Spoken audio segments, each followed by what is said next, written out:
my name is Shelby and welcome to my channel, Shelby Can Read, where I'm proving to the world that I do know how to read. Today, I'm going to be reviewing the book Ready Player One by Ernest Cline, and I, spoiler alert, did not enjoy it at all. I hated this book. I have a list of 10 things that I really did not like, and I'm going to be going through them. In this video, I'll have a summary of the book just for anyone who doesn't know what it's about, followed by that list of 10 things, and then I will wrap it up with my favorite 1-star reviews.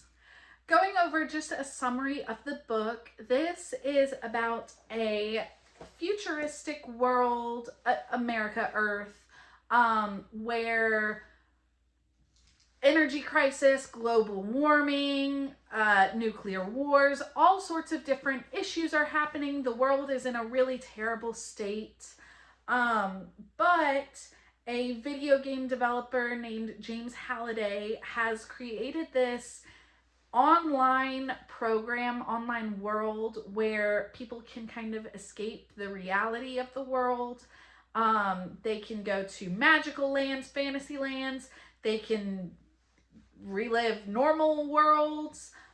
They can build whatever they want in this world, and it is called the Oasis. And so these people live in the Oasis. They can go to school in the Oasis, all sorts of stuff, and kind of escape reality because the world is in a terrible state in this book. At the beginning of the book, this creator of the Oasis, James Halliday, dies, and he is a millionaire. He has a great fortune from creating this, as well as, he's in charge of it. So he doesn't have any heirs to pass all of this on to. So they're left with the question of who's going to inherit all his money and who's going to be in charge of the Oasis. And before he dies, he leaves a riddle, and he says, whoever can find my 3 Easter eggs and find the keys to get to them is the person who will inherit everything that I gained in life. And so our book centers around Wade Wilson, who is the child of some immigrant parents who have both passed away. He lives with his aunt. They are in a very poor living situation. He is not happy in life. He escapes to the Oasis a lot, and he is working to solve these riddles and see if he can inherit everything. So that's what the book is mostly about, is him trying to find these keys and these eggs and get everything and change his life. All right, so now I am going to be getting into the 10 things that I hated about this book. It's going to have extreme spoilers. So if you are not wanting this spoiled, do not continue. And I am gonna go through my list and kind of go from 1 is just something that's like a little bit annoying to 10, my least favorite thing about this book, something that I hated. Okay, so number 1 was the author's tone of treating the reader like they are just dumb. And what I mean by this is there was a lot of info dumping at the beginning, but some of the info dumping was stuff that you don't have to tell the reader. Like, he was talking about global warming, and this Wade Wilson is learning about global warming and how awful it is, and climate change and all of this, and how it's had such negative effects and the terrible things about it. And it goes on, and that's not awful. Like, we should learn about climate change and be informed about that. But he's saying it as if you are dumb, as if you have never heard those 2 words together, climate and change. And so reading it, I was like, I don't have to be, you don't have to explain this to me. I understand what climate change is and global warming. you can talk about how it's changed the world in your setting, in your book, but you don't have to explain to me what it is and that it's melting icebergs. I'm aware of that. And I think a lot of people are. So I think there's just a general tone that the author takes on of the reader is dumb and I'm smarter than them. And I don't like that. I don't like being treated like I'm dumb by the author. And on top of that, like at the very beginning, when he's explaining everything about the Oasis and who James Halliday is, it was just info dumping. It did not have me interested at all. I didn't really care about any of it because it was a lot of useless information. Like, I understand that he was this super nerdy guy and he developed all this stuff, but I don't have to have like a day-to-day of what his life was like because he's not important. He is important to the story, but his life wasn't. I just need to know why his challenge matters, his puzzle that he put out there, and why that is important. Number 2 was the concept of the Oasis doesn't really even make sense in this book. I feel like this is a big plot hole that nobody talks about. Is in the beginning, he's talking about the energy crisis and how people don't have power. They're living in these slummy areas because they don't have money. Wade's family is so poor. They can't afford food. They can't afford clothes, whatever. And yet, he's logged into the Oasis 24/7. And you could say, oh, well, okay. In my head, I'm like, is this electricity? Are they paying for power for this? How are they affording that? And you might say, well, maybe it's battery operated. How are they affording batteries? Because there's no way, the amount of time that he is logged into this, there are not batteries that are lasting that long. So I don't understand how everyone in the world is logged into the Oasis 24/7, but we're having this energy crisis that's led to the need for them to log on to the Oasis. It can't be both. It can't be that the world is so terrible and slummy nowadays that we have to log into a fantasy world, but also we can log into this fantasy world and we're not going to question how it's operated, how the electricity and power is getting created and paid for. And I don't think you're supposed to think about that. I think the author just wants you to not question that. But to me, that's a major plot hole and it annoyed me a little bit. Number 3, the entire story felt very low stakes and I would say disconnected from the characters. And by low stakes, I mean when they're talking about these battles and all the action plots, I have to remind myself they're in a video game. Like he's like, oh, people could die. No, their avatar, whatever, might die and then they just create a new account or they respawn. Low stakes. Okay, let them die then. They'll just come back. It doesn't really matter. So a lot of that just, it made me feel like, okay, why does any of this matter? And maybe that's just my personal take as someone who doesn't play video games a lot and doesn't really get it.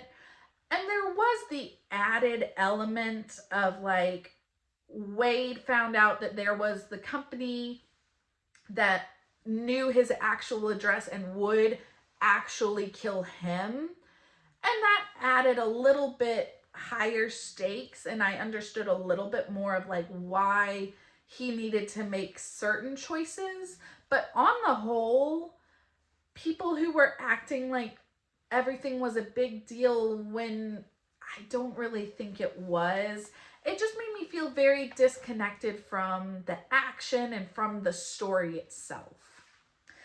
Number 4, I didn't really like that the author took what was a very interesting idea, this concept of this major video game world where people could live there and escape from reality. That is an interesting concept, but this author removed any sort of puzzle for the reader. Like when James Halliday releases his first riddle, it's not one that you or I could solve because we don't live in the Oasis. You had to have access to the Oasis, which doesn't actually exist, in order to solve any of this. And I'm someone that if the author is choosing to include a puzzle or a riddle, I want to be able to solve it. I want to be able to speculate and think about it. But because it's all fictionally based, you can't do that. You cannot participate in the puzzling. You just have to read it or listen to it from someone else and trust whatever they are telling you. And I don't enjoy that as a reader. I think that the author, to me, if the author isn't going to let the audience solve it for themselves, it's because they aren't clever enough to create a puzzle for the reader. And they're too worried that people would solve it immediately. So I don't enjoy that. Let's see. Number 5 is I found a lot of it repetitive. And by the time this video's done, you might say, well, Shelby, you're being very repetitive. And that's fair. I might be. But because there's 3 keys, all of the challenges felt the same. All of the information that was being told felt the same. The author repeats himself over and over about how certain things in video games work, which I don't play video games a lot, but I also don't have to be constantly reminded of how things work, of how the coding works. Like there's one coding game where as you play it, you're supposed to insert commands and it tells your avatar where to go or what to do, and Wade has to participate in some of these games. The author tells you step by step how these types of games work at least twice. Because I remember I listened to this on audiobook, and the first time I was like, okay, that's good knowledge to have. And the second time I was like, did I rewind this on accident? I'm having like deja vu, because he repeated the same exact thing over again. And maybe he's writing this for a younger audience who doesn't remember, but I have a brain that works. And so I found it really annoying that he felt the need to describe it over again for a second time when he had already done this. I just found a lot of the stuff repetitive, and I think part of it, even to me, comes across as the author saying, I know more than you, I'm smarter than you, and I'm going to prove it over and over again, which I find so annoying. So annoying. Number 6, every challenge in this book is anticlimactic and immediately solved. And there are so many examples that I could give of this, where Wade is facing a challenge of like, oh, I need to solve this puzzle, or I need to beat this game. And he immediately does it. He immediately solves it because he already knows everything that he has to know to do this. And so I genuinely did not care. Anytime he got to a new challenge, I didn't even care because I knew he was going to solve it immediately. And so the first example that's coming to mind is when he's trying to get the first key, like to the egg, because each gate has a key. You have to get the key and then the gate, and there's 3 of them. So the first key that he's trying to find, he has to beat this computer game in a game called Joust, which is like an arcade game. And you're like, oh, like that could be challenging. Like, this guy clearly isn't going to an arcade all the time, so he might have a hard time with this. No, I've practiced with my friend H, who happens to love this game. So we played it nonstop for months, and I'm a master at it. And he immediately beats it the second time he tries it. Or no, it had to have been the first time because it resets after you lose. So he beats it first time around. Lame. Then, I mean, it was the same thing over and over. Like, then one of the gates is, you have to line by line go through one of James Halliday's favorite movies, and you have to know what to say and what to make the actor do. Nobody would just know every single line of a movie off the top of their head. I don't care how many times you've seen it, you're most likely not going to know every single line word by word. You can exaggerate and say, I love that movie, it's my favorite, I know every single line. And I've said that before, I'm sure. But he immediately is like, oh, I just know this immediately because I've seen this movie so many times. And that's another issue that I'm going to get into later because it was one that really pissed me off. But I just found it so anticlimactic. Every single challenge, I knew that he immediately was going to be a professional at. He was a master at everything. And so nothing was challenging. Nothing lasted for, nothing was an ongoing problem. He could immediately solve it and do whatever needed to be done without having to practice, without having to go back and reform a plan. No, he was just an expert at everything. And he's 17 or 18, which is another thing that I'm going to bring up later. Number 7 is just inconsistency throughout the book. In this book, in the Oasis, your character has to have a lot of money to travel to different places. And we know that Wade does not have a lot of money. And so it is brought up multiple times that within the Oasis, he has really only ever gotten to stay at the high school. Whatever planet the high school is on is the only place he has really ever traveled to. But then later in the book, it's talking about another planet called Arcade, where he's practiced and played so many arcade games for years. He's played these and practiced these. But before, we said that we didn't have money to travel. We've never really gotten to go other places because, and it said he traveled some when he could get a ride from someone else. But it was very inconsistent on whether or not he was able to go places. And it was really only used to say I might have said he was too poor to go to places. But now that I need him to have this information to, of course, be an expert at something immediately, I'm just going to say that at one point he traveled there and mastered everything within a couple days. It's inconsistent. It's not realistic at all. I mean, at all. To say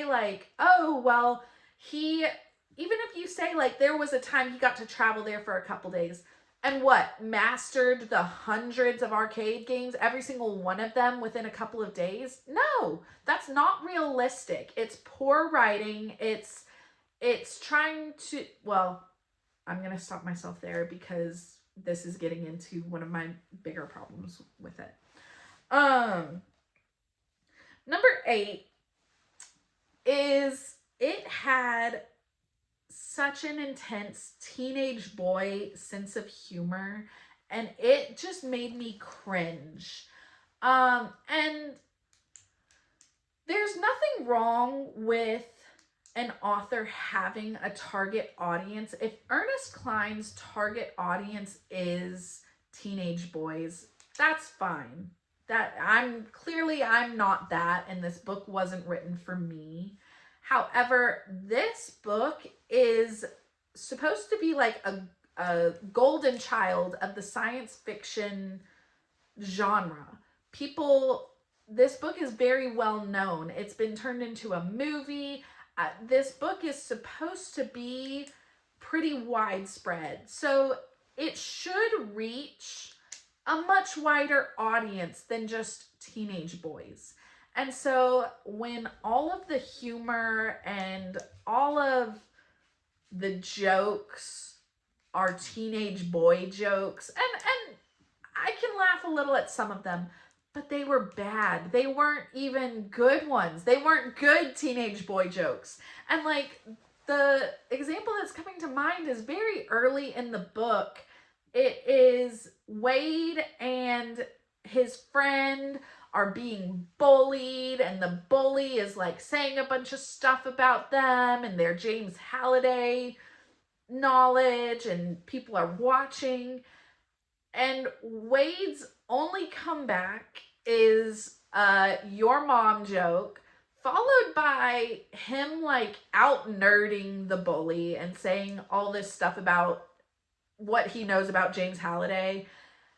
And everyone around them claps because he beat the bully. It wasn't realistic. It was cringy. Like that whole scene made me cringe so bad that I think the author probably owes me financial compensation for that. So cringy, not even funny. Like if you're gonna do your mom joke, at least make it funny. At least make it a good one, because this book was not, it didn't hit. I'm not even sure. I mean, I'm not, nor have I ever been a teenage boy, but I just cannot see this being that good for them either. I don't know. Maybe it is. Moving on, number 9. So this is one of my biggest things, is that the main character is unrealistically perfect. And part of that is, so he's this 17 or 18-year-old. He's still in high school, and he does have to attend a public school. He does it online through the Oasis, but it's still a public school. And yet, when Halliday dies, after he dies, within the span of about 4 years, Wade consumes every form of media that Halliday has ever referenced. And Halliday released like this encyclopedia or something, or almanac or something, that had everything that he enjoyed, the like major list of things, a whole book of things. And Wade is like, I've read the almanac multiple times. I've read everything that he's referenced, every book or comic book or anything that he referenced there, any movie, any TV show, any song. I've consumed every form of media that's even brought up, that's even mentioned, on top of every single game that Halliday has created or referenced. There is simply no way that he could have consumed all of that. He could not have played all of those games to the point of being an expert on every single one of them, to where he can beat every challenge immediately, while also watching every show, every movie, listening to every song multiple times. He says, and not even just like, oh, I've seen that movie so many times. He will say, I have seen this movie exactly 12 times. I have watched this movie 10 times. There is not enough time in the day within that short amount. If you had said it had been 20 years, yeah, maybe. And I get that you want your young protagonist, that's fine, so that you can write to the, teenage boy audience, that's fine. But to say that he is an expert on every single thing that is brought up, every single game, every single piece of media, it is so unrealistic that it just pissed me off that he is so perfect that he completely remembers every single thing that he's ever watched or listened to where he can recite it for this challenge that he has to do. It's just not realistic. It's annoying. It creates this character that is too flawless. Like, there needs to be a certain level of him facing these challenges, of him thinking through them and working through them. And the author really liked to just say, oh, luckily I already know how to do this. Genuinely, word for word, he says that multiple times. Luckily, I already know blah, blah, blah. Okay, well, I don't know about that, and it's made up anyway, so you're just info dumping again. There's no drama, there's no puzzle. It's genuinely just him saying, luckily, I've seen The Breakfast Club at least 12 times and can say it word for word in this challenge repeatedly. That's the whole book. It's him saying, I know this already. Okay? That's annoying. That's not good writing. It's boring. Your characters are so boring. My biggest gripe with this book, the way this author writes the female characters really, really pisses me off. And again, I'm not the intended audience for this book. I can pretty confidently say that I am not the intended audience, and that is okay. But if you are going to write for young adults, maybe write your female characters a little bit better.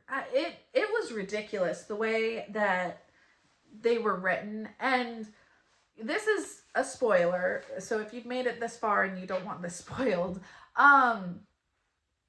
Wade's best friend H, the whole time they know each other through the video game, and it is revealed that H is a female character. Okay, so you can argue with me and say, well, that's a female character who is complex, but for the purpose of this book, he wrote that character like it was a male character, and he did that so that you would be surprised and shocked to find out that H is a female. And so when I talk about the female characters in this book, I personally don't count H because they are written as if they are a male character from the very beginning. And then at the very end, it's just kind of switched. But outside of that, there are only 2 real female characters in this book, okay? One of them is like manic pixie dream girl that Halliday's in love with, but his best friend marries. And she doesn't really serve a very large purpose other than to say that Halliday was in love with her and she chose someone else. So she's, a bad person for not being in love with him, I guess. That's one. That's half of your female characters right there. The second one is the main girl, and I honestly, I don't remember her name at this point. But she is one of the other people that is trying to solve all the riddles and get this fortune. And she meets Wade at the first challenge, okay? They are both trying to get this first key. And he shows up and he gets the key. And she's like, oh my gosh, I've been here for months trying to do this. okay, so, or it was a month. She had been there for a month, trying every day for a month to get this key unsuccessfully.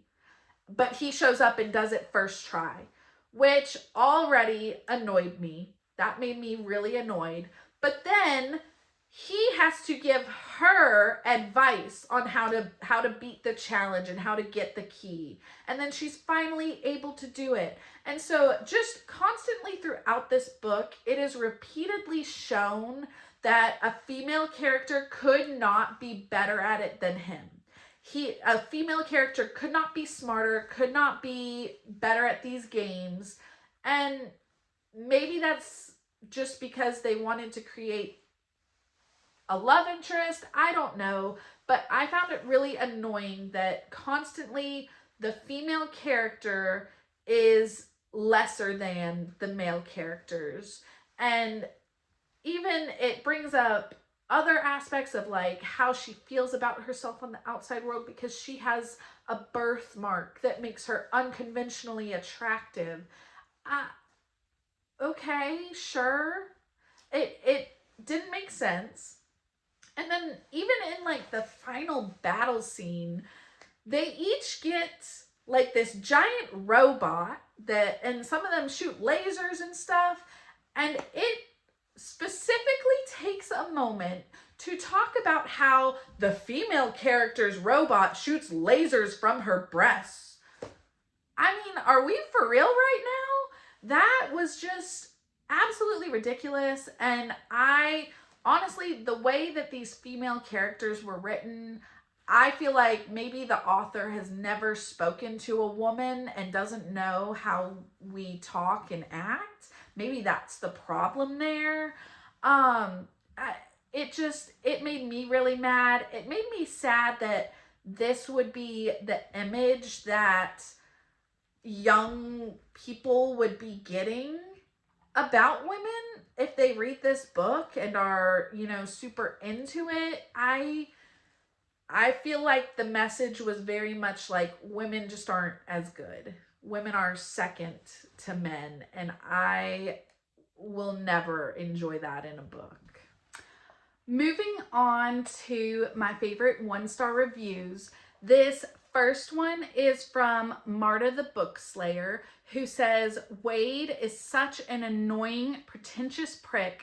I sincerely despise his character so much that reading a book rooting for his success was painful.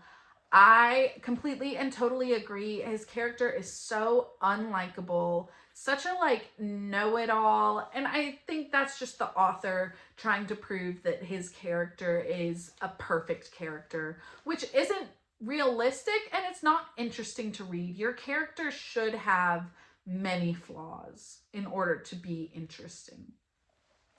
This next one comes from Thomas, who says, barely imaginative and felt at times like a Family Guy episode in the way it just crammed one pop culture reference after another down my throat. Even that would be okay if it was done in a clever way, but it felt like the author was just attempting to name as many bands, movies, games from the late 20th century as possible. And I think this goes into what I said at the very beginning, that this whole book just felt like the author trying to prove that he is smarter than you, maybe cooler than you, knows more than you, which is just annoying. It's pretentious, and nobody wants that from their author. Your book should be clever, and your book should have clever references. We don't have to you don't have to prove that you're smarter than us, okay? Prove it in your writing. Don't just say it over and over. This last one comes from Histrina, who says, this book is so bad that I couldn't DNF it. I had to finish it to see why it's so loved and highly rated, and I couldn't figure it out. I am also very guilty. I have a very hard time DNFing a book and saying I'm just not going to finish it. I But I also am a big believer that if you're going to hate on something, you need to know every single reason that you hate it. And honestly, that's the only reason that I made it through this book, because there were a lot of times that I was like, I'm not enjoying this, I'm not having fun, and I wouldn't recommend this to people, and I don't really want to read it for myself. But I also wanted to see if it did get better at all, or if there were just more reasons that I hated it. And I found several reasons that I hated it. So those are all the 1-star reviews that I have for it. Alrighty, well, those are the 10 things that I hated about Ready Player One, as well as some of my favorite 1-star reviews. If you have read this book, I am very interested to hear what other people have to say about it. I know that it's very popular and very well known. So if you have read it, or if you've seen the movie, let me know. Like, comment, subscribe. Tell me what you thought about Ready Player One. Thanks.